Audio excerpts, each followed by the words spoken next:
India, very, very tough, very, very tough. The Prime Minister just left. He's a great friend of mine, but I said, you're a friend of mine, but you're not treating us right. They charge us 52%. You have to understand, we charge them almost nothing for years and years and decades, and it was only... दोस्तों नमस्कार, आज हम बात करेंगे जो Donald Trump ने tariff की announcement की कल रात को। देखिए, बात करेंगे कितनी टैरिफ की अनाउंसमेंट की है। सबसे पहले मैं बात करूंगा उन लोगों के लिए जिनको नहीं पता कि टैरिफ एक्चुअली है क्या। तो दो लाइंस उनके लिए, एक जस्ट डेफिनेशन के लिए। देखिए, टैरिफ एक टैक्स है या ड्यूटी है जो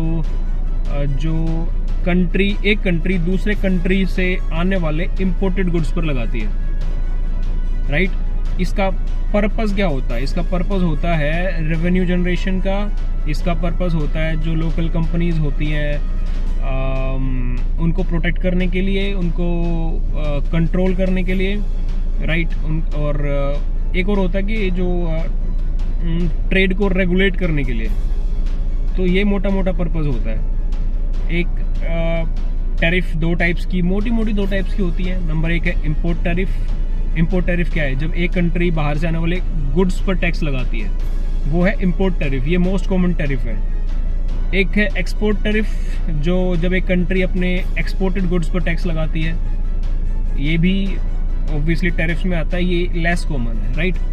तो ये थी एक डेफिनेशन जो मैं टैरिफ्स की बात कर रहा था। अब आते हैं उस मुद्दे पर जो कल रात को, मतलब बहुत पहले से चल रहा है ऑब्वियसली, जब से ट्रंप प्रेसिडेंट बने हैं यूएस के। बट उन्होंने ऐलान कल किया है कि किस कंट्री पे कितना टैरिफ लगेगा, राइट। सो इंडिया पर एज पर देम उन्होंने वो बोलते हैं कि आप हमसे 52% टैरिफ चार्ज कर रहे हो, बट इसका हाफ करने की कोशिश कर रहे हैं वो, कि हम आपसे 26% लेंगे, राइट। उन्होंने इसको कैलकुलेट कैसे किया है, उसमें काफ़ी कंफ्यूजन है। देखिए, उन्होंने क्या किया, जो इंपोर्ट एक्सपोर्ट का डेटा है, वो जो ट्रेड जो गैप है ना, उसका रेशियो निकाल के उसको परसेंटेज में कन्वर्ट कर दिया। बेसिकली ये फंडा है। उससे उनके जो कैलकुलेशन आई है वो 52% की आई है कि इंडिया यूएस पर 52% टैरिफ लगाता है। इसका हाफ करेंगे, 26% टैरिफ उन्होंने इंडिया पर लगा दिया। 26% टैरिफ ऑन ऑल प्रोडक्ट्स। अगर ऑटोमोबाइल की बात करेंगे तो उस पर है 25%। और एक लेटेस्ट आज रात को न्यूज़ आई थी, क्योंकि उन्होंने एग्जम्प्ट किया था, फार्मास्यूटिकल्स पे कोई बात नहीं की थी, तो लोगों ने अज्यूम किया कि फार्मास्यूटिकल्स पर टैरिफ नहीं लगेगी। बट जो लेटेस्ट जो न्यूज़ है वो ये है कि ट्रंप साहब ने बोला है कि हम फार्मास्यूटिकल्स पर भी टैक्स लगाएंगे, टैरिफ लगाएंगे। तो आज शेयर मार्केट हम देखेंगे तो फार्मास्यूटिकल्स जो कंपनीज हैं वो भी काफ़ी डाउन है, राइट। चलिए अब बात करते हैं टैरिफ्स की। देखिए, 26% बहुत ज़्यादा टैरिफ है। ऑटोमोबाइल्स पे 25% टैरिफ बहुत ज़्यादा टैरिफ है। इंडियन कंपनीज का ना इतना मार्जिन नहीं है, देखिए, कि 25% या 26% टैरिफ को वो अफोर्ड कर पाएँ। बैंकरप्ट होने का खतरा हो जाता है अगर ये टैरिफ्स लॉन्ग टाइम के लिए कंटिन्यू होते हैं तो, राइट। तो इसका जो पर्पस जो मुझे लग रहा है ना, वो एक ये पैतरा है। पैतरा किस लिए है? कि वो दूसरे कंट्रीज को दिखाना चाहते हैं कि आइए टेबल पर बैठिए, हमारे साथ बात करिए, हम इस टैरिफ को कम करने के लिए रेडी हैं, बट पहले आप इसको कम करिए। तो पॉसिबल है इन फ्यूचर, मैं एग्जांपल दे रहा हूं कि इंडिया भी एग्री कर जाए कि 10% टैरिफ आप हमसे चार्ज करो और हम आपसे चार्ज करेंगे, तो टेबल पे बैठे और 10% पे एग्री कर जाए। ये नहीं होता है तो रिटेलिएशन का खतरा है। मैं खाली एग्जांपल दे रहा हूँ इंडिया का, बट ये चीज़ें वर्ल्ड वाइड होंगी। हर कंट्री, ट्रंप के साथ का मकसद क्या है, वो हर कंट्री के साथ टेबल पे बैठना चाहते हैं और बात करना चाहते हैं, ताकि वो जो टैरिफ्स जो चार्ज करते हैं उसको रिड्यूस कर सकें, राइट। तो इसीलिए इनके ना फाइनेंस मिनिस्टर जो क्या नाम उनका, फाइनेंस मिनिस्टर का नाम है यार, चलो जो भी नाम है भूल गया मैं, वैसे उन्होंने ना कल कमेंट किया कि रिटेलिएट ना करें।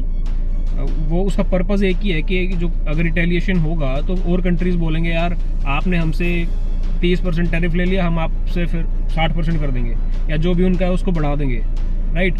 सो देखिए इससे नुकसान क्या क्या है, इससे हर कंट्री को नुकसान है इंक्लूडिंग यूएस।